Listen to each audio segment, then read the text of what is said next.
So I would like to welcome you to this last webinar in this year of ZDM Mathematics Education. And I'm very happy that although the festive season is coming up, we have so many interested scholars here for this webinar. Yes, I'm Gabriele Kaiser. I'm the editor-in-chief of ZDM Mathematics Education.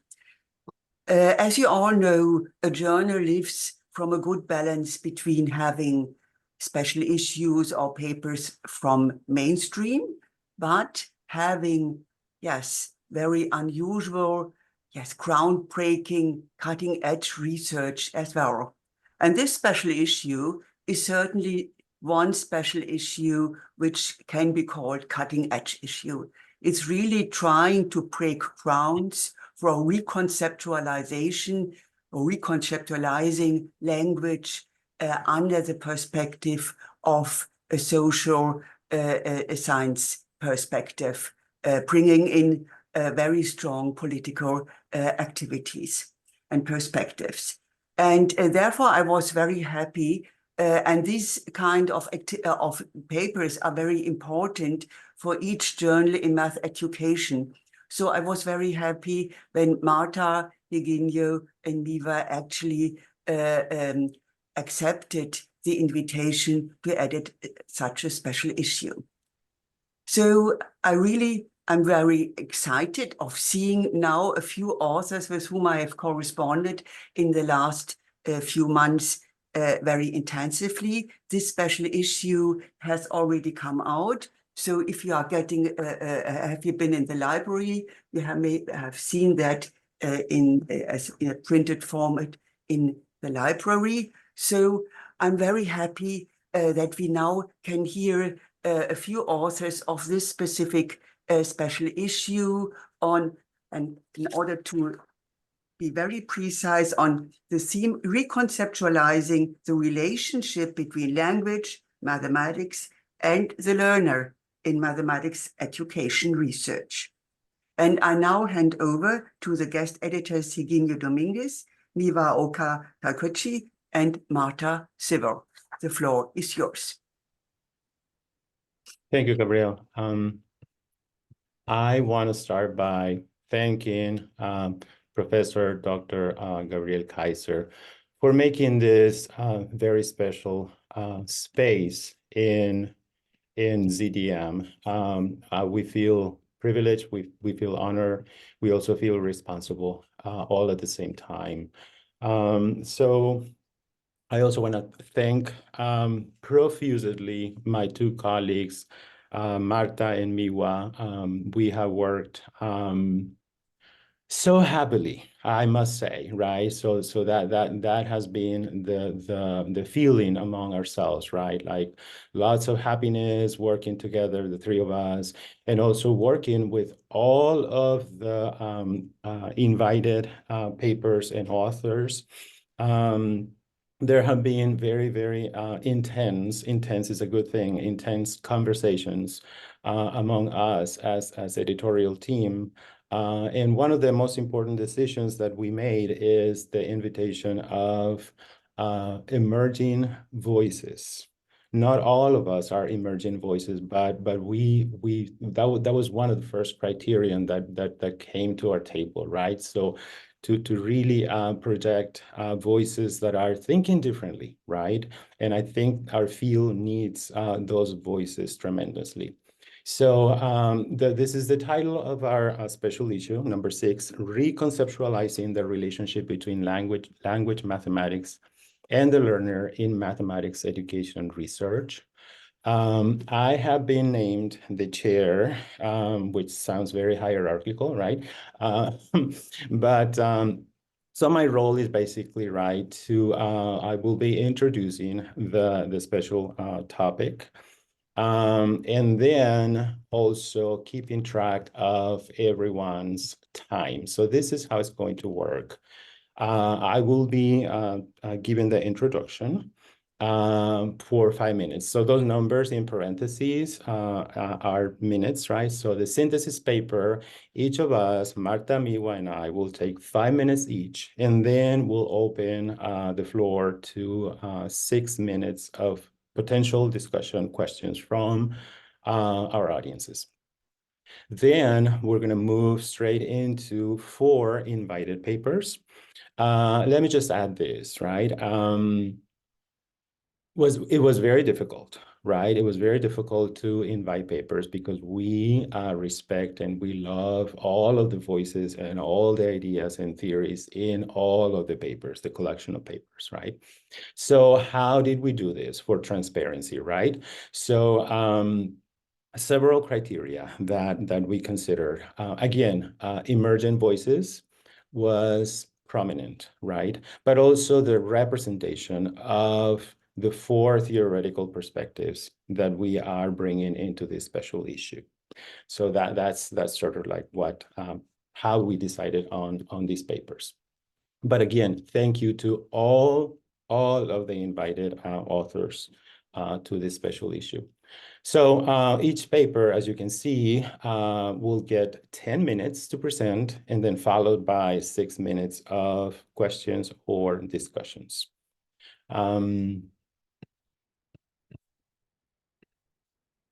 So let me introduce the special topic. So the question is, why does the field need this theme? Let me start by quoting Patty Lather, who wrote, right, that there is there's a strong need to produce different knowledge and to produce knowledge differently. I want to say that for Marta, for Miwa, and for me, I don't mean to speak for others, right? But we feel that our knowledge of the literature or literatures is partial, and we are comfortable with that understanding. We don't know everything that has been published. We haven't read everything, right? But we know part of this literature so well that we desire to know it differently. Another reason for the need of this topic is that there are strong silences in our field around the 4 theories that we invited into this special issue. I'm talking about indigenous knowledges, racial linguistics, translanguaging, new materialisms, feminisms, posthumanisms, and intersectionality. And finally, as reviewers and as authors of papers, right, we feel that the field has evicted our bodies, separated our bodies and our feelings and our closeness to others. And we feel that as mathematics researchers, we are in and of the world. Okay, so we're moving into our synthesis paper, and this is the order. So Marta will talk about her part of the synthesis. Miwa will follow, and then I will close that synthesis, and each of us will have 5 minutes. And like I said, we get 6 minutes for discussions after we review our paper. Okay. Okay, so I don't think I'm going to talk about my part in the paper. Well, maybe I'll touch on it, but because you have the paper, you can read it. But I wanted to make a couple of comments. So this was a very personal way of writing a survey paper. And as Higinio said, you know, I mean, we were bringing our voices into it in a way that usually I don't see in the literature. And I really have to thank Gabrielle for her patience because really, yeah, it was a lot of back and forth. But okay, so I'm the senior person in the group of 3 at many levels, right? But really, what brings me to this field of research? What I like about the research I do is being in the field, is the closeness to others, as you know, quoting what Higinio was saying. I'll be very honest, I do not enjoy scholarly writing.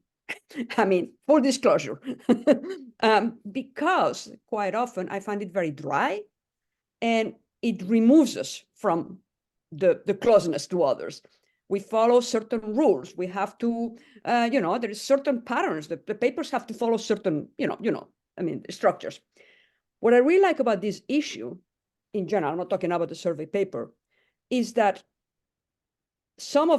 while most of the papers do follow certain structure, I think that you'll find at least one, hopefully more than one, but I'm thinking of one in particular that is not being represented today, that went in a completely different direction, in my opinion, the storytelling one, with a lot of storytelling.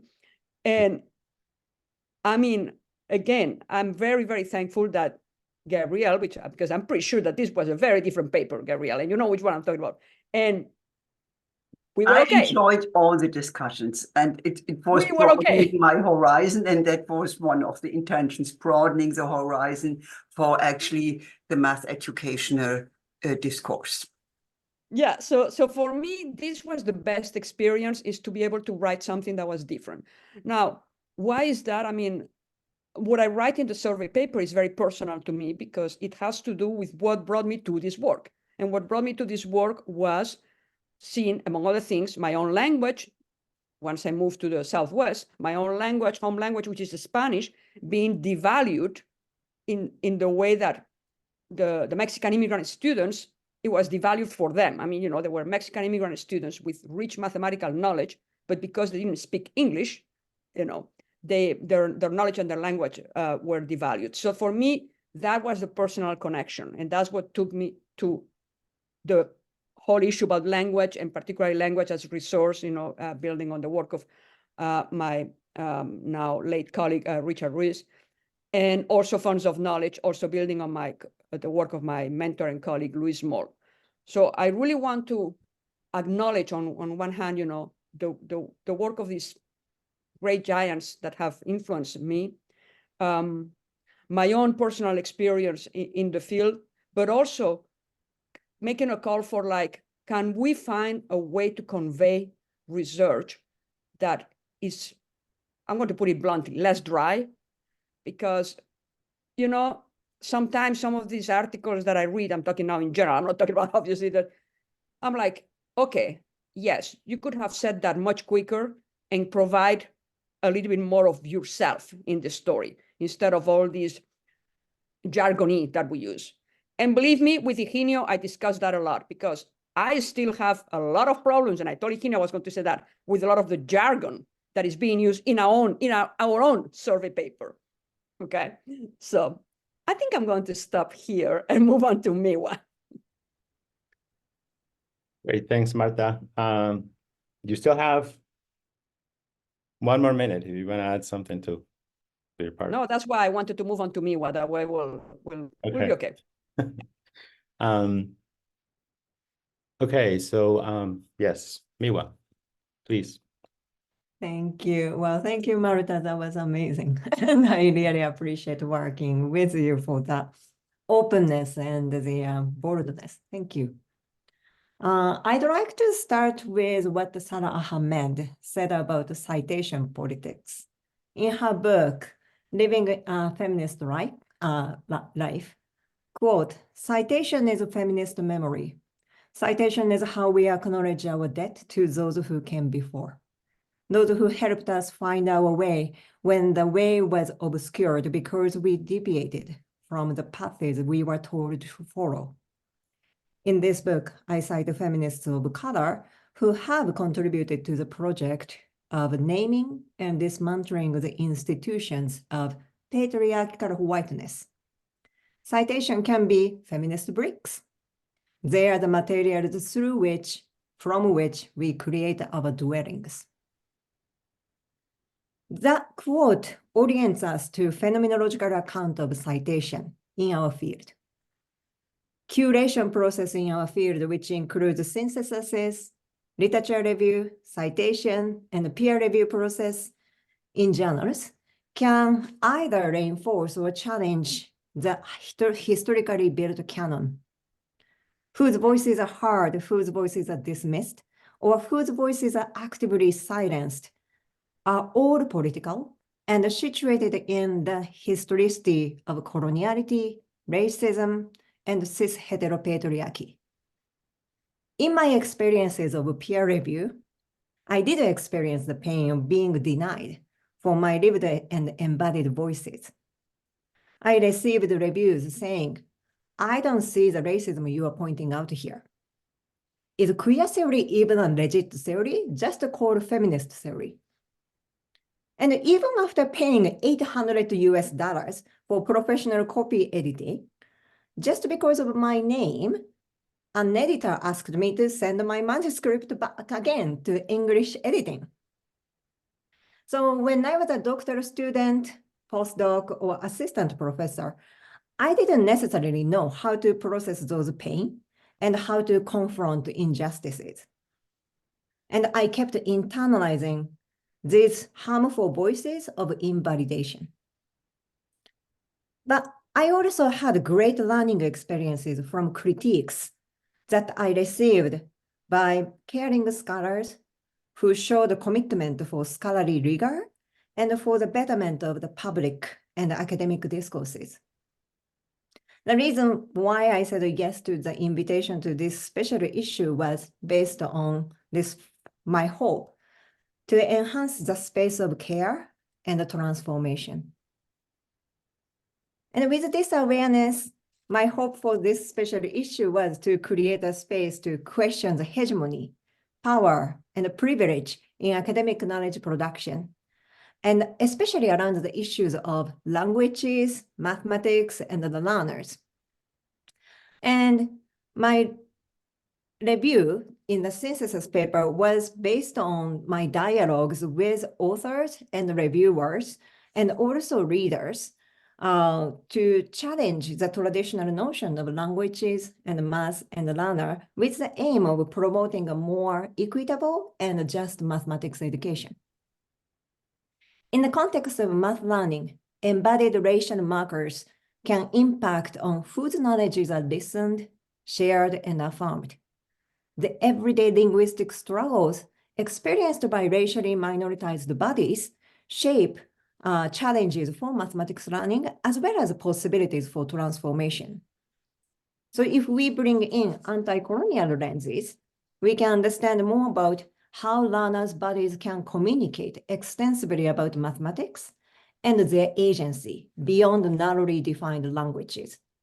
So I see this special issue as a catalyst for inviting more diverse voices, especially those that can challenge the dominant academic norms shaped by coloniality, English hegemony, monolingual norms, and racism.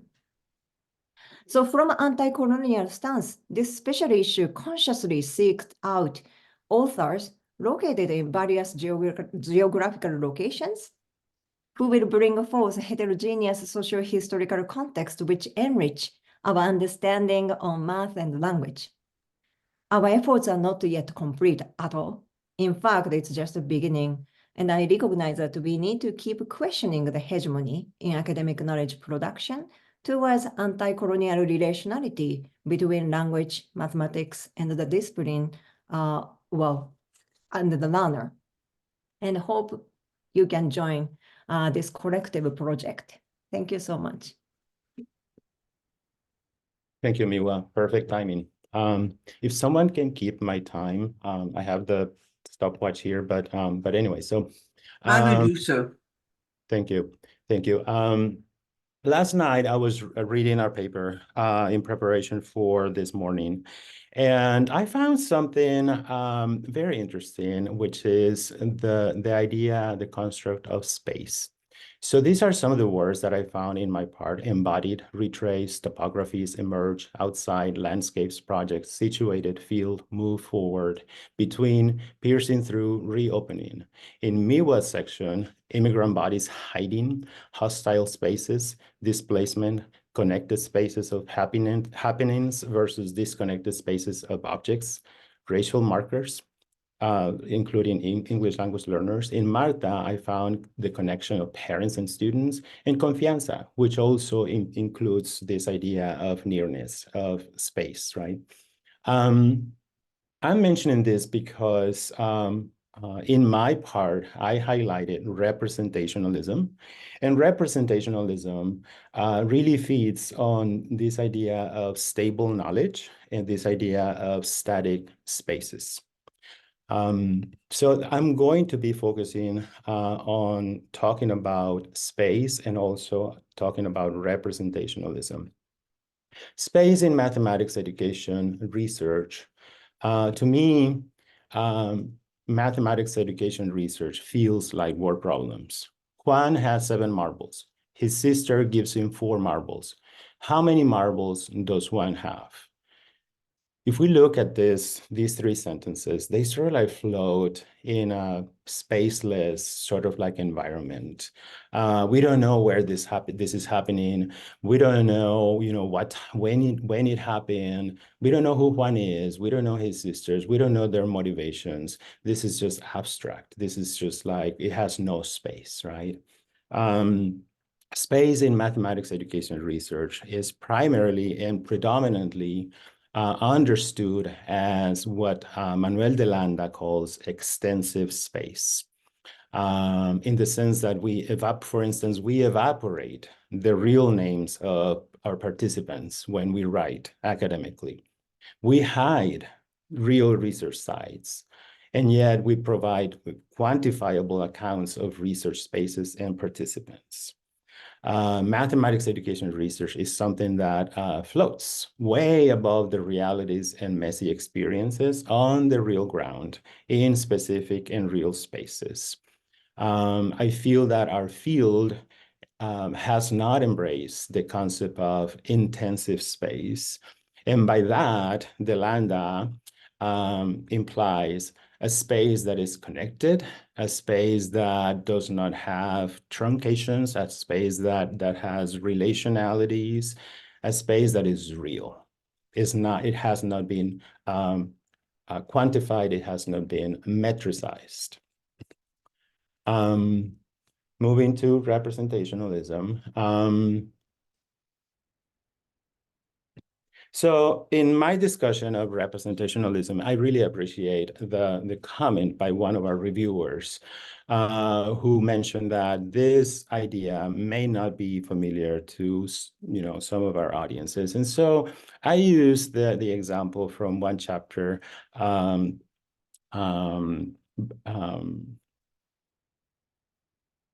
where they use the example of the painter Diego Velázquez, right? Las Meninas. I'm talking about Las Meninas. So what we try to understand through research, what we try to investigate, the learning and teaching experiences, right? I compare that to the paints of a painter, right? They are fluid. Those paints are fluid, thick, rich, mysterious, unctuous, viscous. They change, right, by so many forces in the environment, light, temperature, and humidity.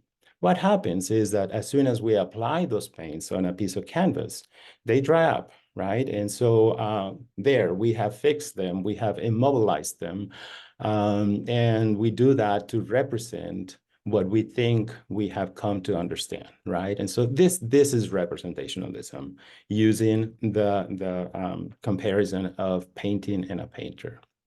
And what I find as an opportunity, right, is our universities, right, that provide the tools to apply these paints, that reduce and gloss over the differences, so many differences that are alive and that are proliferating.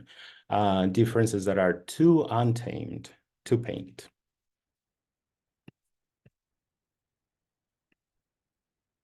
So with that, we open the floor to 6 minutes of reactions, responses, questions for the 3 of us, for anyone in particular.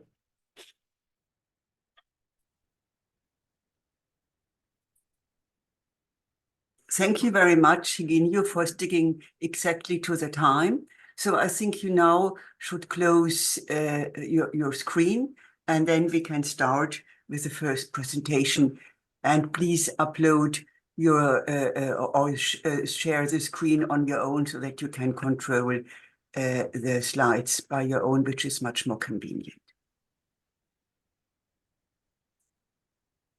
Hello, can you hear me? Yes. Yes.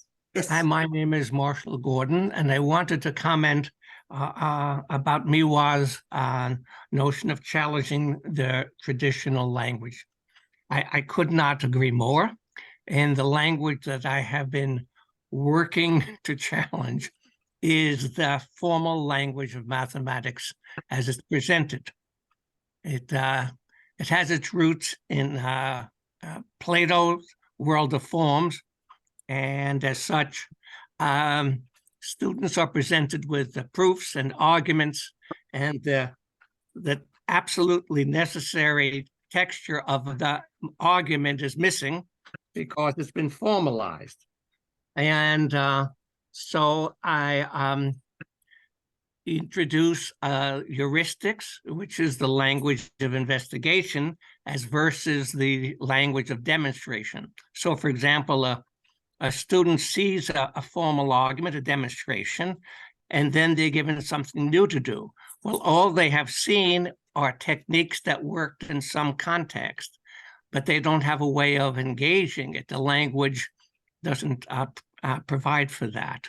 So anyway, I very much appreciate the challenge that's going on, and I appreciate the work going on. I look forward to hearing more about what is going on, actually. Thank you. So thank you very much for this interesting comment. And we are now starting with the first presentation, and that is given by Anahiu Huencho and Eugenio Chandia. And I actually apologize for the wrong pronunciation of your names. So Anahia and Eugenio, are you here and can start your presentation? And Gabriel, Oh, I'm seeing you. Wonderful. I share the screen. Yes, please.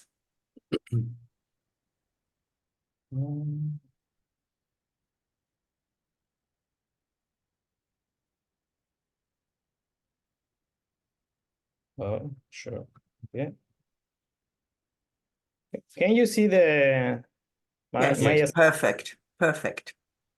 First of all, thank you for invitation to share our research with you. Yeah. We apologize with the English pronunciation. Yeah. I try to explain we are explaining our research. The title of this article have Humanizing Mathematical Education, Quantitative and Arithmetic Argumentation of Indigenous Culture Practice. The author are Anahiu Huencho and Eugenio Chandia.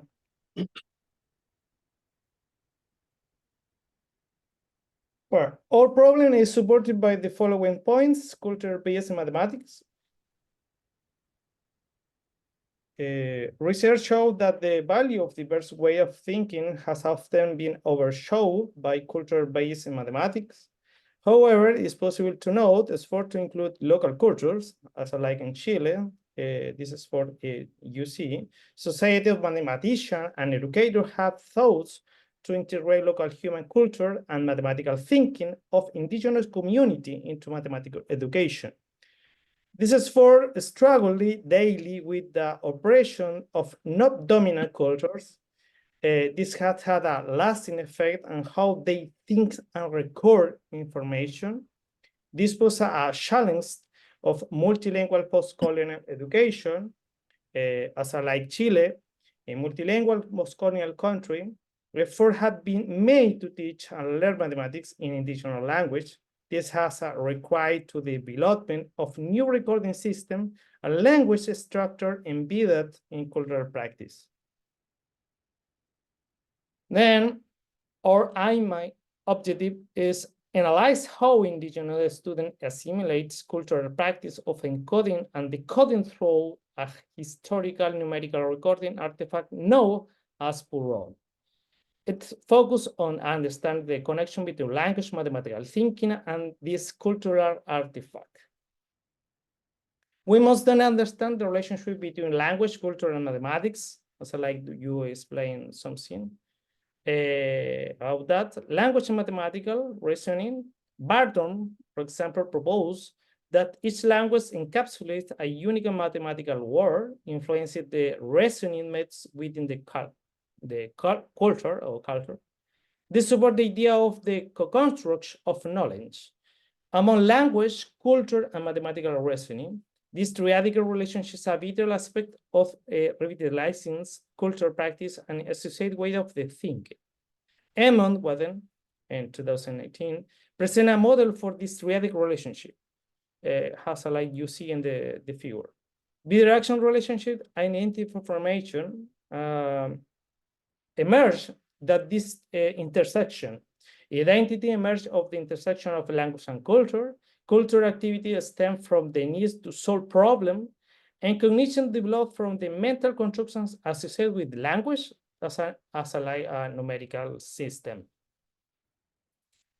Then in this model, we explore the relationship between mathematical and culture, especially the connection between the sense of number and cultural practice. Humans possess an innate ability to perceive and understand numericity, and they are a recording of quantities influenced by education, memory, and culture. Additionally, language serves a representation system that appear in humans at the early age.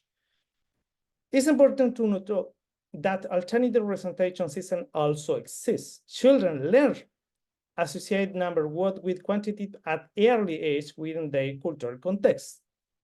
However, it is important to note that language is not the only pathway for acquiring numerical concept. Other systems, such as body part or tools like abacus or Puron, can also represent a number and sometimes provide a rich numerical understanding that language alone. It's crucial to consider cardinality and quantitative thinking in this context. Continue, Hanei. This research explores the Mapuche mathematical artifact known as the Puron and involves indigenous students aged between 6 and 12 years. The Puron is an intangible cultural heritage, integrating Mapuche linguistic and mathematical concepts through the formation of note. The study notes that Mapuche students are primarily educated in Spanish, with limited exposure to the Puron prior to the research.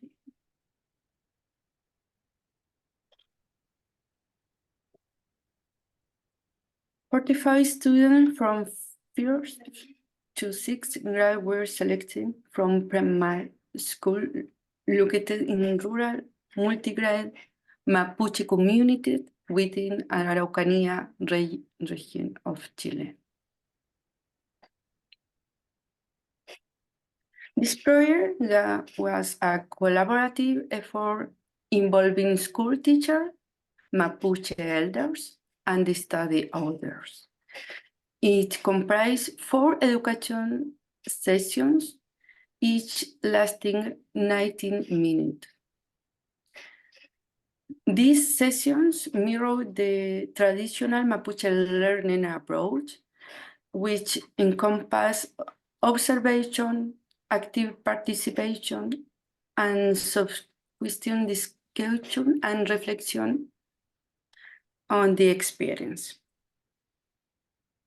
The studies involved in analyzing 164 instances of student verbal interaction, focusing particularly on their mathematical reasoning and relation to coding and decoding process using the Puron.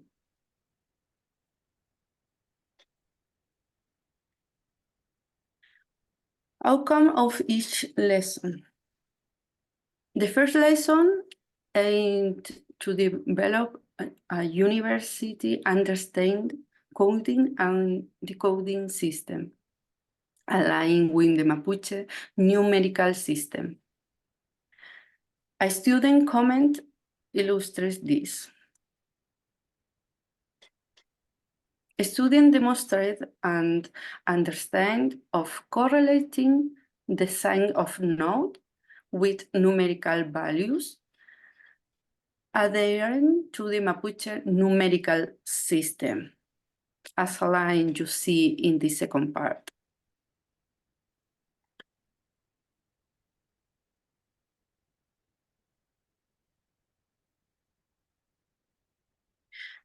The second lesson involved collecting and documenting data with larger numerical values with the school context.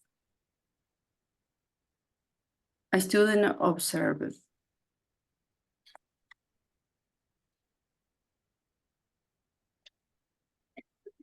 The task highlighting the difficulty of representing numerical significant differences using node, especially given the inconsistency of the word.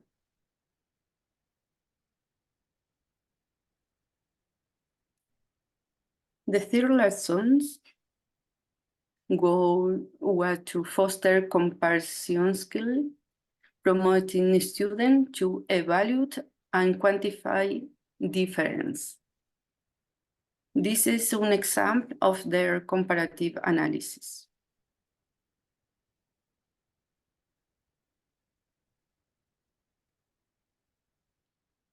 The fourth lesson focused on using the Buran to convey significant detail about the school, while also handle more complex representation.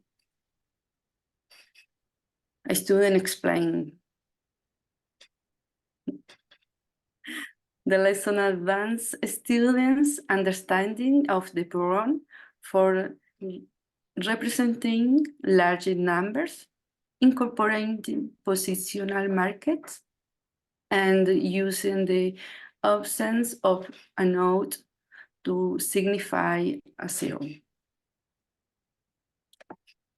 For the last relationship analysis, it's possible to see the construction of the specific language in relation to the action to behavior that the instructional task established for each lesson.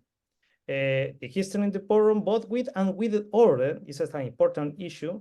Finally, it's possible to magnitude represented by the number are enumerated using lexemas, creating a transitive relationship between the identified category. The not is identified first, followed by the use of the material culture language or language culture. Then we have for issue for discussion, cultural artifact influence language and reasoning. It's possible to see the representation and generability in learning. Obviously, the implementing of cultural practice in the classroom requires a methodological approach that emulates indigenous knowledge development model, which rely on the action experience. And the last, it's possible to see cognitive principles such as subitization or content are evident in student work. The implication in this research is the cultural artifact as central mathematical practice and language. This study illustrates that a cultural mathematical artifact as the heart in the relationship between mathematical practice and language and those indigenous community. Not only the language is the principal mind to teach this practical culture. The practice is the heart. Thanks. Thank you, Anai. And Eugenio, and 5 minutes are left for questions, discussion.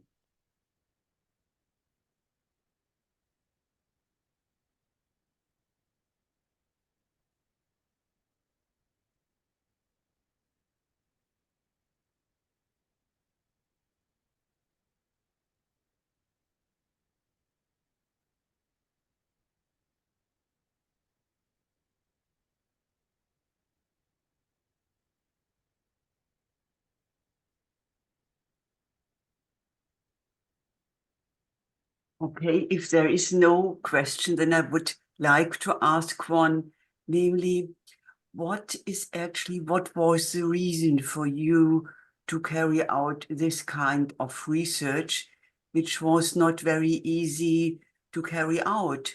So did you already know that in this area there was a very specific way of actually dealing with math related situations, or where did you, so what was actually the background of your study? That would be of high interest for me, because we do not have space to describe that in the paper. Thank you. Thank you so much for your comment. There is a question for Jane Tone Low, I don't know how they say correctly. Say, wonder how this localized cultural practice could be related to a global mathematical learning practice.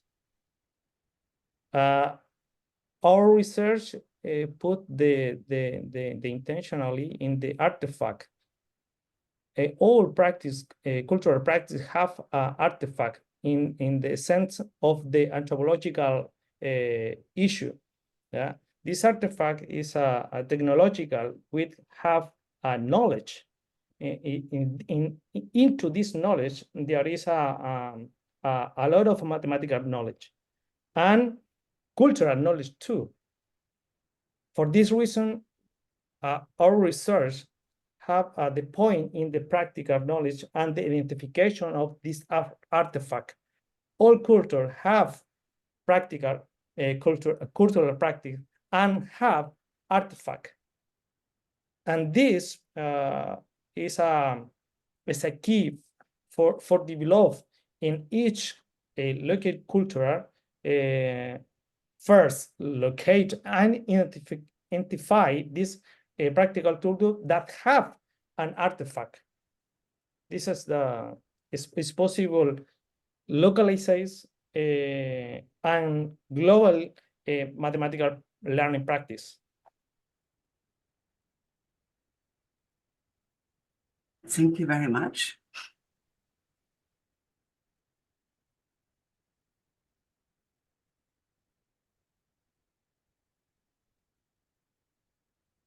If there are no more questions, I guess we can move on to the next paper.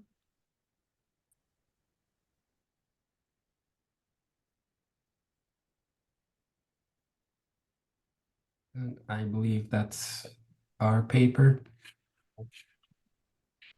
Let me share my screen.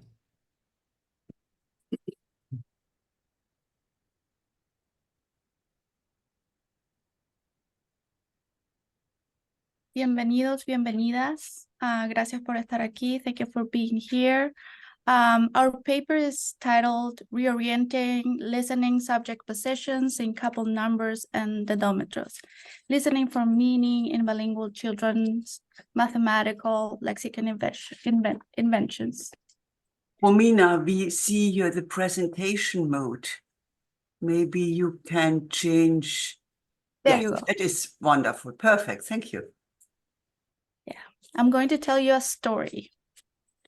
In a fourth grade English immersion classroom in Colombia, the teacher, Mrs. Rodriguez, wrote the numbers 9 and 12 on the board and asked what the class could tell about these numbers. Valeria labeled 12 couple and 9 incouple. Instead of interpreting the novel term incouple as evidence of limited language proficiency, the teacher approached it with curiosity. In the moments that follow, we explore how mathematical lexical inventions can prompt a translanguaging space where children, teachers, and researchers contest listening subject positions that predispose them to listen for predetermined language practices. Our inquiry is guided by the following question. How do bilingual children and teachers create, respond to, and resist mathematical lexical inventions?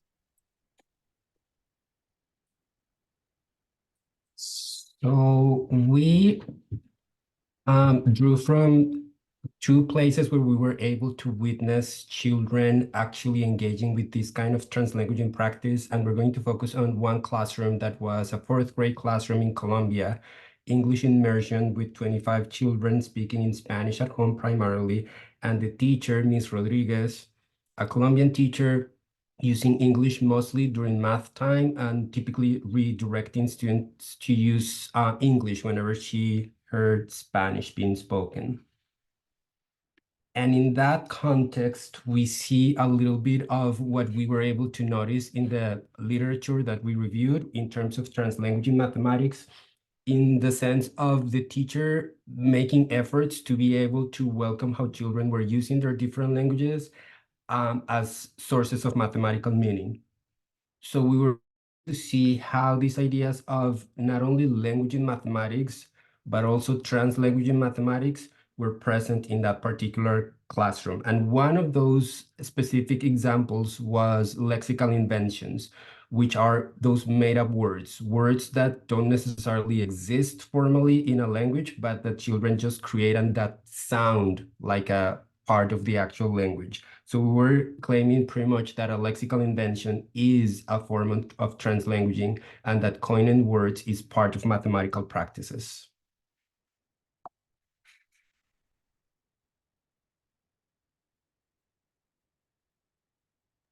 For our guiding framework, the following elements helped us to address the historical and social political forces at play when bilingual children come up with these lexical inventions, and then whether they are recognized or delegitimatized. As a theoretical framework, racial linguistics help us to understand how perceptions of language, race are rooted in coloniality, shaped by dominant ideologies that normalize language practices associated with white middle-class communities. Although conceptualizations of racial linguistics emerged in the US, racial linguistic ideologies infiltrate interaction across spaces at a global scale. And it operates as a colonial technology of difference, hierarchization, and domination. Linguistic prescriptivism compares bilingual children's language practices to an exclusionary standard, subtracting possibilities that multiply linguistic resources afford, like the previous paper was explaining to us. Moreover, linguistic prescriptivism limits the sources of meaning available for children when they translanguage and interact with mathematics. The colonial legacies of the notion of standard language practices, however, reveal that their communicative arbitrariness of racialized nature. These racial linguistic practices and beliefs flow unchecked among teachers and students, listeners and speakers. Through this white listening subject predisposition, we see and hear languages practices of racialized groups as inferior. This predisposition is not exclusively held by white individuals, as all listening practices are enmeshed with societal racial hierarchies.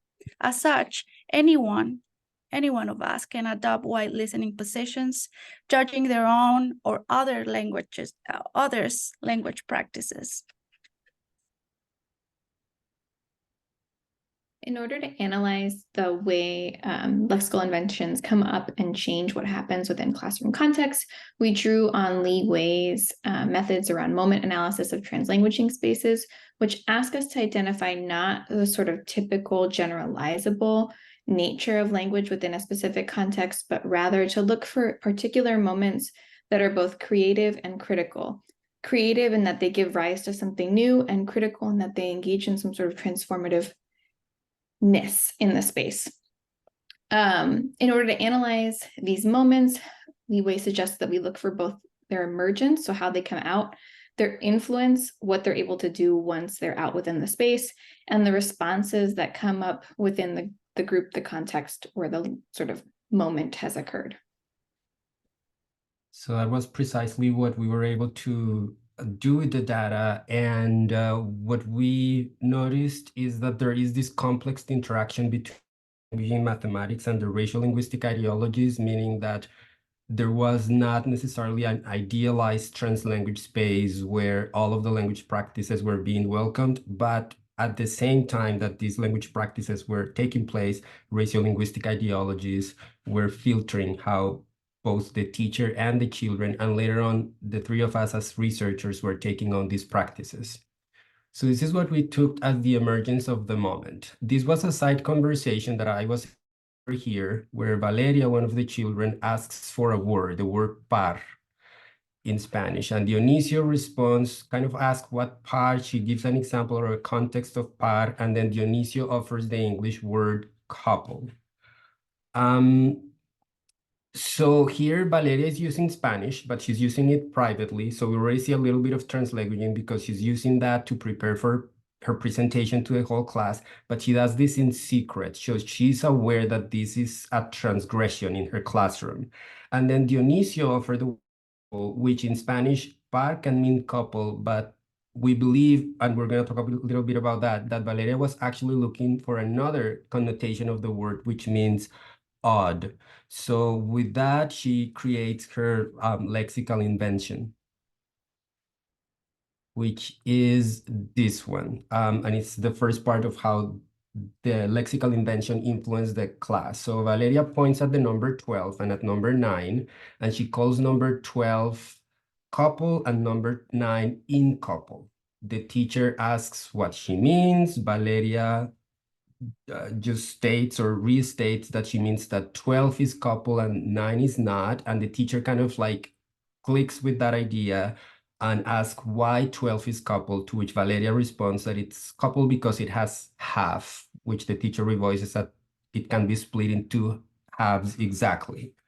So what we're seeing there is that Ms. Rodriguez didn't discard the word incouple. She didn't correct it, or she didn't just laugh about it. She actually started asking questions and using the word itself. So we're seeing that that transgression that Valeria created took the class to this translanguaging space. So the moment that followed seemed to have communicated Dionisio that the meaning that he was understanding was different from the meaning that the teacher and Valeria engaged in. We see here with the exclamation points, usted me dijo otra cosa. And then Valeria explains what she needed to know the name of the word for par, but they came up with the word couple. So in this response, we see Dionisio's complex entanglements of listening subjects. We understand Dionisio's listening as reflecting a white listening subject position in his defensive reaction, almost blaming Valeria for tricking him or leading him to a different meaning. His reproachful tone suggests that he could have provided a different word in English had he understood Valeria's question differently. But at the same time, a translanguaging stance influenced his listening as he listened for mathematical meaning when Valeria asked for the word, arriving to a lexical invention that Valeria could use to communicate her mathematical thinking process. In short, Dionisio's translanguaging practice rejects the classroom separation of languages. Here, the responses continue. The teacher takes up Valeria's terms a little bit more clearly within the class and asks everybody else to interpret. What might we mean by couple and incouple? Julian suggests par e impar, which are the Spanish terms for even and odd. And the teacher kind of keeps everybody going, asking more questions. Valeria repeats about halves. And Dionisio comes in again. He's like, oh, that's even and something. And the teacher kind of keeps it going. She gives him a chance and he comes up with no even. So a nice little mix of both languages. And the teacher, while the class laughs, the teacher totally affirms this. She says, yes, it's the opposite of even. Very good. And so we see no even as another lexical invention that's synonymous with incouple, and also that it kind of transgresses a bit of the language space within the classroom, and that the class's laughter is almost a form of celebration of the way Dionisio transgressed his original white listening subject position, looking for things that were right and wrong, and now playing with no even. We're gonna jump to the discussion part now, Melissa. Okay, so for us, we see lexical inventions as a rich source of mathematical meaning. We believe that when students are creating these inventions, this is meaningful practice, both mathematically and linguistically, and that allowing for children's playful talk can support us to understand the meaning they're making of mathematics. We see bilingual children as spontaneously creating these lexical inventions in ways that showcase both their linguistic ingenuity and their mathematical ingenuity, right? They're brilliant in multiple levels. And what's really key here is how Ms. Rodriguez takes them seriously. She makes space for them to play with language and sees within that play the mathematical meaning that students are trying to communicate. Muchas gracias. Gracias. Okay, time for responses, contributions, ideas, questions, discussion in general. I don't have a question. I just wanted to share that I found the classroom episode to be so rich and intriguing and put that into the chat. It's so illustrative of relational dynamics between children learning, the teacher and the students learning, and how those moments are taken up, and the way that you talked about it as being emergent, but also transformative at the same time in terms of the classroom community. So I just wanted to share some affirmations for the work. Thanks, y'all.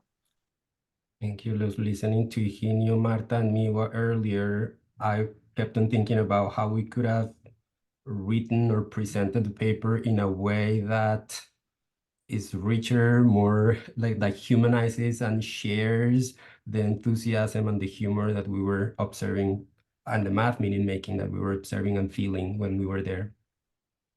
Your examples in your paper, Jose, Melissa, and Romina, really reanimated, so many examples that I've seen in so many parts of the world, right, including the US. So students were forming a pentagon, with 5 triangles, right? And they said, this is a pentagon. One removed a triangle. And then they said, oh, now it's a fourtagon. Of course. In Oaxaca recently, right? So they were sort of like reading, recognizing, identifying the place values, right? So they were like, oh, decimo, centésimo, miltésimo. It's like, hooray! They are the greatest mathematical inventors. So I really appreciate the approach that you developed in your papers. Thank you. I appreciate that. Part of the example or the quote from the classroom that we skipped for time has to do with how Valeria in the end resists the criticism when some of the students are like, well, it's even an odd. Valeria is still like, okay, if you want to call it even or not, fine, but that doesn't make sense. Even an uneven makes even more sense. So it's yeah, I guess just highlighting how arbitrary these rules are and how they can invent things that make more sense. I want to say something. First of all, there is a question in the chat also. I'm sorry. That has been sitting there. Sorry, just which order, whatever you want to follow. It doesn't matter. Sure. So why don't we start with Anna, because then eventually we could respond in the chat. Okay. First of all, I really loved your work and your research is seriously very, very interesting and important. I believe it's so impressive and so valuable for all students to have this type of translation of these mathematical words in other words that maybe students better understand, and maybe the native linguistic students, they can better understand the meaning of these words too. So it's very valuable. It's very, very important. And also this creativity of students is a very interesting part. I have a question for you. I don't know if you know this thing. My question is, when we have bilingual students, in which language do they call the names of the numbers and the operations they are doing? Do they use the names in the native language or the names of the language they learn? In this classroom, they were using kind of both, I will say, in the sense that this kind of private conversation was not uncommon. And doing things like whispering numbers when they were counting, trying to figure out an addition. I believe I tended to hear that in their native language, but they were also ready to present in English, which is another language for them when it came time to share as a whole class discussion, for example. Yeah, so do you think that human beings can make number sense simultaneously in both languages or in one language, and then they use the translation for the other language? What do you think? Melissa and Romina, I don't know if... Yeah, okay. I think it depends on your own language story and your own math story. So like I always tell people my first language was Spanglish, right? I grew up hearing both languages at the exact same time. And so for me, I'm like, absolutely, you can make number sense in both languages. I think about things in both languages all the time, and I don't see them as separate. From a translanguaging perspective, we would see this as being part of like your whole linguistic toolkit, like a big repertoire of all the language stuff you pull from to make meaning and make sense during the day. So I don't think that a translanguaging perspective would see it separate regardless of your language story. And at least for me, within my own language story, I know that to be true. And if I can add, and then we need to move on, but we're talking about making sense, right? And so I would say we all, you know, when we start learning concepts such as number, right, we make sense with our senses. So let's not forget the role of senses, right? So children have shown me that they're making sense of some number using their bodies. So our bodies make sense of those mathematical concepts. So it's not just limited to one language to the other or to a combination of languages. Let's not forget, right, like the importance of the whole body and the senses that are in the body. Okay, so we need to move to the next paper because we have two more. I think Luis and Nicole have to leave right after. So I wonder if you could switch the order. So let me ask Christina. Christina, are you there? Because Christina is also presenting. If you're okay with that order, Christina? Thank you It's so fine much. for me. Thanks for asking. Works. Oh, she says okay. Okay. All right. Luis and Nicole. Hello, everybody. This has been just joyous, and I'm so excited that we've been invited to participate. So I was just putting in the chat, actually private chat to Vicky Hand, saying, listening to the rich examples really reminded me of Third Space, Chris Gutierrez, Third Space, when she talks about the underlife of the classroom. And so when you were saying that the kids were whispering, trying to make sense of things, that there is an underlife that we just don't see. And it's a shame that we consider it a transgression and haven't invited students' full language repertoires and emotions and bodies into the space. So Dr. Leyva and I are, considered intersectionality scholars. We are by no means of the stretch of the imagination experts, but both of us learned a lot in writing this paper. We wrote a conceptual paper, and our paper basically argues that intersectionality is a promising analytical lens to advance interdisciplinary research on language in math ed in a way that nuances knowledge about linguistic justice for racialized, minoritized, and indigenous learners. And we think that this is important for future research, considering how languages, structures, and practices, they really are embedded in, histories of colonialization and ideologies of whiteness.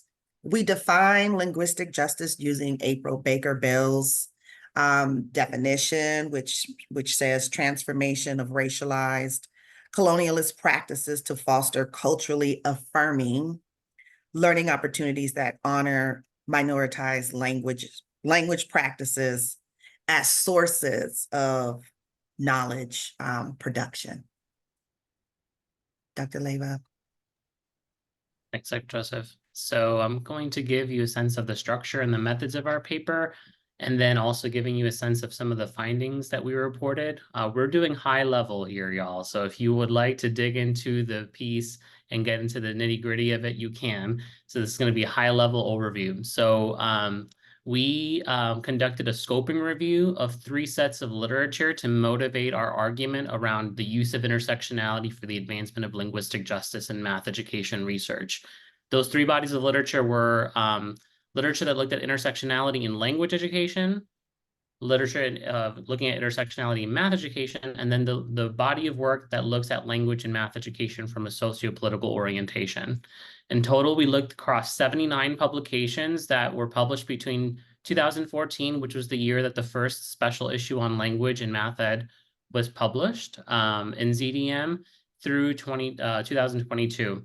So the questions that motivated our review were, how has intersectionality been used in the research around in language education and mathematics education? And then what implications does that raise for us for linguistic justice in math education?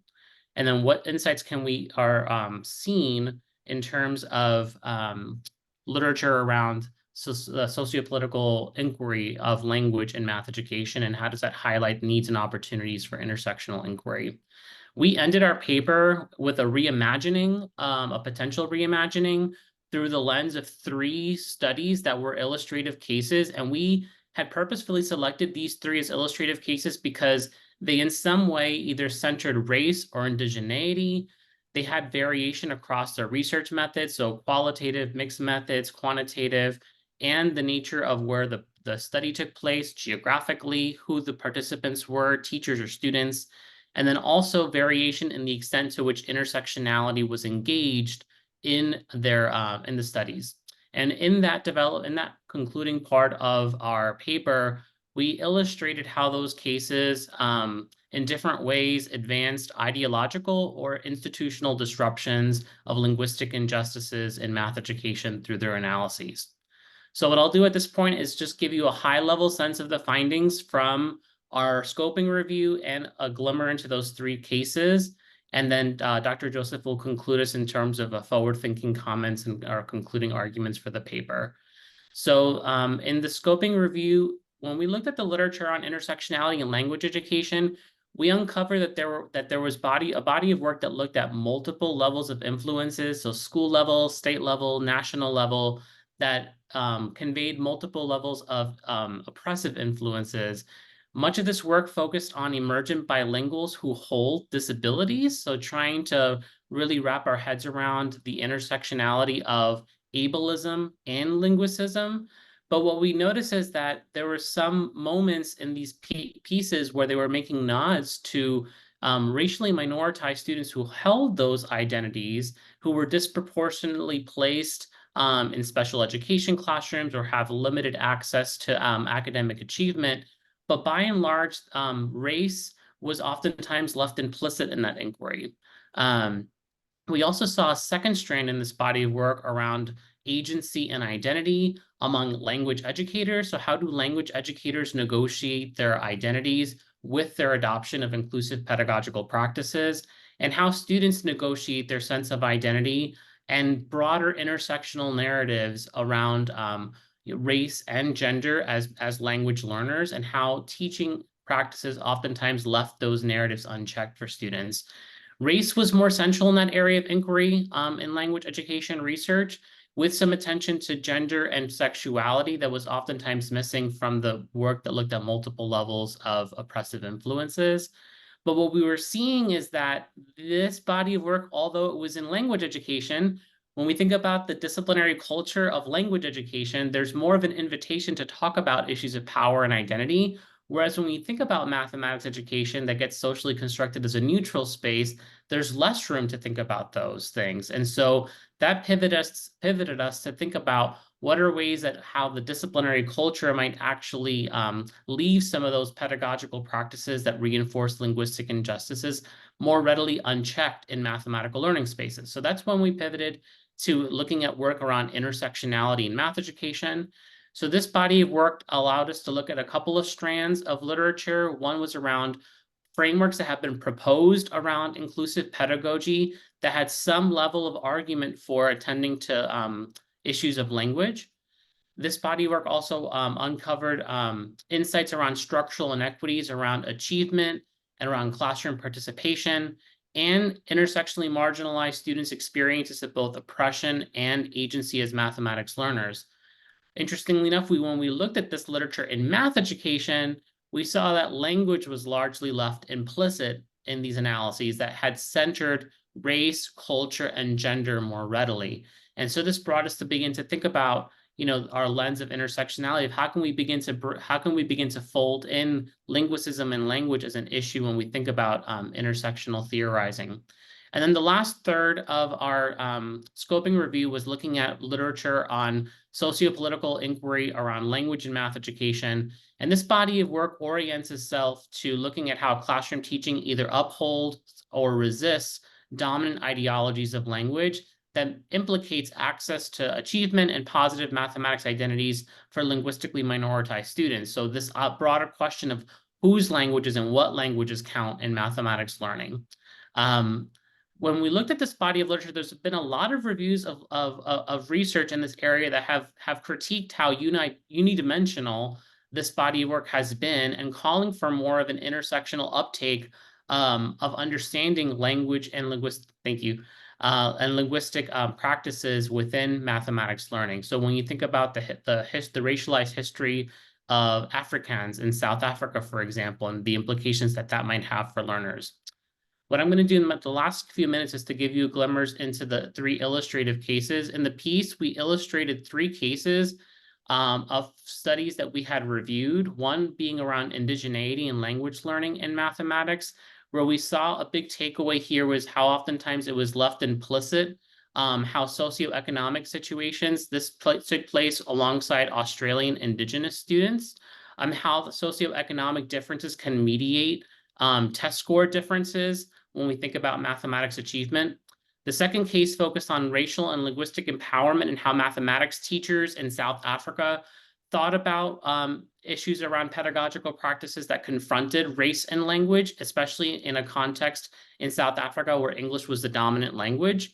And in this particular piece, we saw how there was an opportunity to think about how when we're advancing equitable forms of teaching specific to race and class, we oftentimes saw those findings being separated from linguistic forms of empowerment and how that was shaping classroom practices. So for example, if you're facilitating cross-cultural exchanges in problem-solving sessions, how can we begin to think about more in an intersectional way equity in those particular classroom structures? And then the last one that we had offered was one that was specific to math agency at the intersections of race and language. Compared to the other 2, this was the most explicitly intersectional case that we highlighted.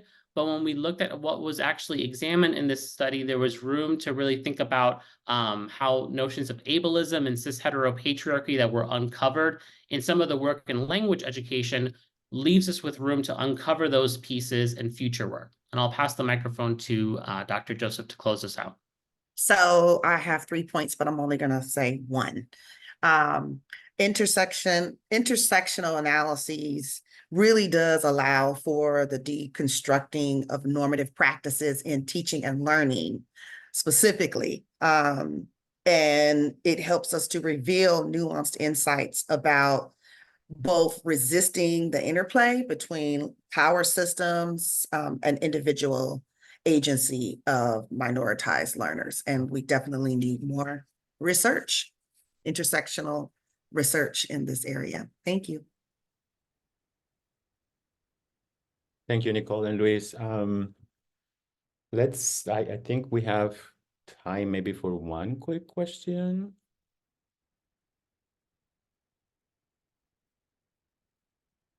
If not, I think it's better to move to the next chapter with Christina Krause.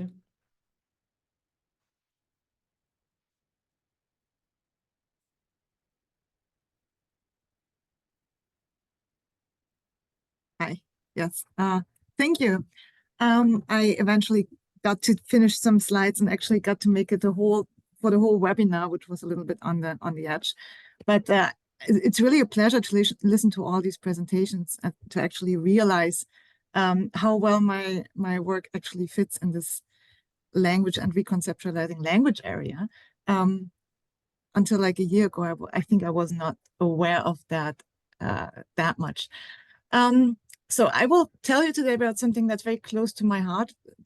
This special issue was very important for me, actually, and to contribute in that, because I should have probably called this chapter differently. I should have subtitled it with "Making a Case for Sign Language," because the goal of this chapter or of this paper was essentially twofold. One, to make a case for that sign language has a place in research on language and mathematics education, and why that is, and also to introduce an emerging approach, an emerging strategy to actually see this kind of research not in comparison to what we have as state of the art in research in mathematics education on language, but to actually see it within its in its own merit and its own case of language.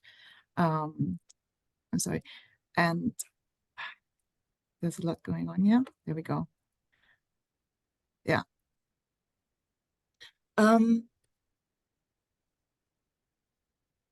Yeah. So as I've seen in this special issue in general, I've seen that a lot of the papers are about language ideology, which I actually focus on in my paper. And so about like language ideology and how it affects or could affect practice in the mathematics classroom or policy practices. So about what we think that language can do and how it relates to what we do with language. And maybe first I give a pretty short introduction or like pretty short idea of what I mean by that. And I think that came up maybe in different words in all the presentations or all the papers in the special issue, is that language ideologies refer to thoughts and beliefs about languages, varieties, modalities, and the people who use them, attitudes about what language is or what language is not, how and where languages are used, their value and their origins are expressed as language ideologies. And to actually do language on research on language and mathematics education, in my perspective, we need to become aware of our own language ideologies first, and try to center them in what we do in our research to actually understand how it relates to what is there, and to pinpoint to explicate my language ideologies or what is important to me about language is that language itself is multimodal. So I'm not talking about communication here, which is I think a not quite clear aspect that is often attached to my research. I'm not talking about work that looks at all kinds of mathematical discourse, which communication that centers around communication and where you have like gestures and inscriptions, and then language as the spoken language as one modality. But I'm talking about language itself being multimodal. So there is the spoken language, but there's also language that works with other than spoken words. And in general, there are a lot of modalities that take part in forming language in total. And it is important to recognize that how we express ourselves in language and how we conventionalize our mathematical discourse and how we talk about mathematics influences how we think about mathematics, also modality-wise, and that it influences the conceptual understanding and the cognitive processing, and with it also our understanding of mathematics. This is kind of like the cognitive part of this importance of looking at modality of language, but there's also the semiotic part of that different modalities afford representation of meaning in particular ways. So if we communicate mathematics in a language different to the spoken one, it will influence not only the individual, the cognitive part, but will also carry on social interaction and therefore influences how information is perceived, processed, organized, recalled, and communicated in discourse. So all aspects of negotiating meaning and, well, doing mathematics through language or languaging mathematics. Well, the particular case I'm looking at is the language of deaf students. And there we have this interaction of this, what in language ideologies is mentioned, the languages themselves, the people who are using them, and modalities, which is here the deaf individuals, the sign language, and, well, the modality of the gestural visual somatic modality. And there are different, well, ideologies that are attached to using sign language and to the deaf individuals and to this threefold perspective on the sign language or the use of sign languages, which is the disability paradigm, so that deaf individuals are not really considered much outside of well, what is perceived as disability as language users. This is the ideology, the devaluating ideology that sign language is not a real language, so we don't really need to consider it in language or aspects of language and mathematics thinking and learning. It might only be an addition and is inferior to spoken language. And well, it's only a linguistic minority that might not count as much. And the artist ideology also refers to that hearing and speaking is actually like the normal case in the mainstream classroom. And it is like the deafness and something that needs to be overcome or covered, or like what's the word, sorry, leveled out by using sign language so that they can learn just as in the hearing classroom. These language ideologies are like gathered by Krause. I write more about that in the paper. But what is important about that is that the deaf students don't really have a place in, or deaf students of mathematics don't really have a place in either deaf education or in mathematics education. As in deaf education, it is just one subject of many, and having their origins in psychology and medicine research, it is more problem-centered research on outcomes and on competencies. Mathematics is only one subject that the students might, for different reasons, experience difficulties. And there are only very few qualitative studies on teaching and learning. So the learning processes or learning and teaching processes are not much attended on to. And in mathematics educations, the deaf learners are mainly seen within the special needs context, so in the inclusive learner context. And seeing them as kind of like deaf students that don't hear, but that otherwise learn as hearing students, does not allow for epistemologically equitable access to learning. So actually catering to their needs and resources in a way that builds on what they can do and what they prefer to do and what they, like the practices that they bring and the preferences and the resources. So another ideology, which is positive, because ideologies don't always need to be like deficit oriented, but can also be like valuing language, is that of deaf gain in the deaf community, in which deafness and sign language is something that adds to the cultural identity and to the identity of people, and actually like in tension with the hearing loss or like this deficit perspective, it actually shows us what we gain when acknowledging deafness as in its own merit. So the goals in general of this paper were manifold: to sensitize for more inclusive understanding of language in mathematics education, for example, and acknowledge ideologies. And that's the overall goal of my work, which I kind of pinpointed a little bit in this particular paper. And the goal, or the approach that I took, is something that is still developing, and I very much thank the research, the reviewers, because they helped me a lot in like finding a direction where to look when well, getting a better understanding of this approach. But the overall underlying idea is that to actually like learn from the deaf students and from sign language as a language, or as a case of language in mathematical thinking and learning and teaching, we need to not compare with the hearing classroom, but we actually need to look at the processes itself, understand those processes, and then get them in dialogue with what we know from the classrooms that we investigated so far, and the cases of language that we investigated so far, and that are state of the art in mathematics and education. Just need to find some, yeah.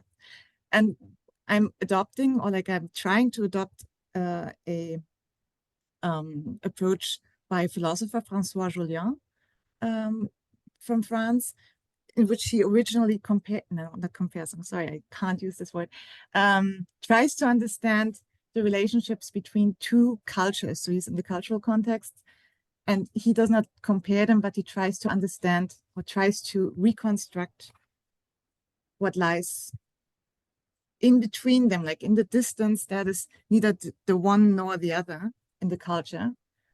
So tries to understand this tension of what is not there. He does not want to see what is the general, what is the same in both cultures, but what is the new, what we can learn from understanding the other culture. And for that, he reconstructs both settings, like both cultures from within or from without in this context, and finds a lot of distances that he can all like get in dialogue. This is kind of abstract, so I will get some more meaning in this particular case of the language settings in a little bit. But the important thing in that is that we can reflect on these tensions and learn from these tensions and from the dialogue what we might have not thought of, so that what he calls the unthought of in what we thought we already understood, kind of like the settings that we know. And the settings that we can consider in language, I try to phrase it as general as possible, and that is why there's no language or setting, you will see. So we have, in education, we have two different settings, like two different cases, so to say, classroom cases, for example, and settings here can be teaching, learning in different language modalities. So, for example, we have a setting in a deaf classroom and we have a setting in a hearing classroom, if we want to make this distinction. And we can put Christina, I think we have to close because people are already saying that they have to leave. So if you want to make a final wrap up, please. That's the bad thing about like being the last one, I guess. Yeah, I can wrap up about that. Like the important thing that I want to kind of like highlight in this paper, or one of the important things beyond the classroom, is that in order to actually integrate a case that might be marginalized in mathematics thinking and learning and in the research, we need to like look at it in its own merit and try to reconstruct it from well, in its own background, and only later try to compare and to get in dialogue what these two cases like connects or not connects, or like how we can, from the new case that we looked at, a new setting that might be very unfamiliar, in order to understand the overall language setting like that. So this is maybe one of the final things there. What I describe in the paper are different aspects that we might not have attended to in research on language that much, even though this issue is definitely a step towards that. For example, looking at embodied and dynamic aspects of mathematics that arise in the sign language discourse in mathematics, teaching and learning and meaning making, and the flexibility of maybe when we learn from the signed classroom, the flexibility of meaning making, and that we give space to situated meaning that might also arise from situated linguistic resources such as gestures.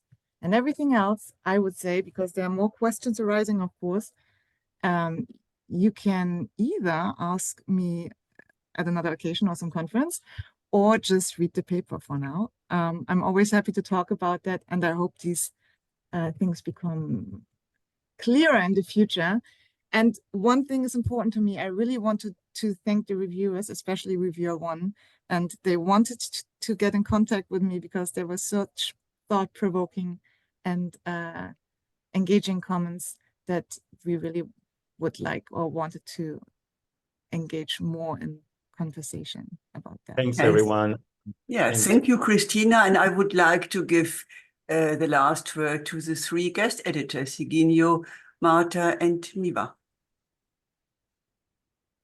Wonderful. Thanks for the opportunity. Thanks for coming to listen to our papers and our desires. And, you know, it's work that we love to do. And we appreciate so much, again, the space that Gabriel has opened for these pieces and for this special issue.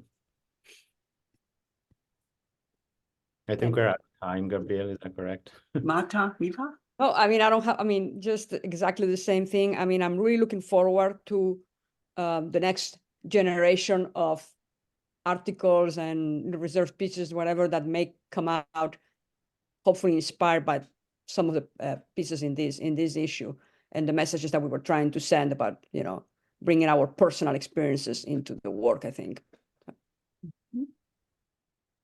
Thank you so much again for all the amazing presenters, authors, reviewers, and all of you who are here today sharing the space. And we are looking forward to seeing the ripple effect that this special issue can bring about. Yes. Special thanks to our external reviewers. Wonderful work. And yeah. Yes.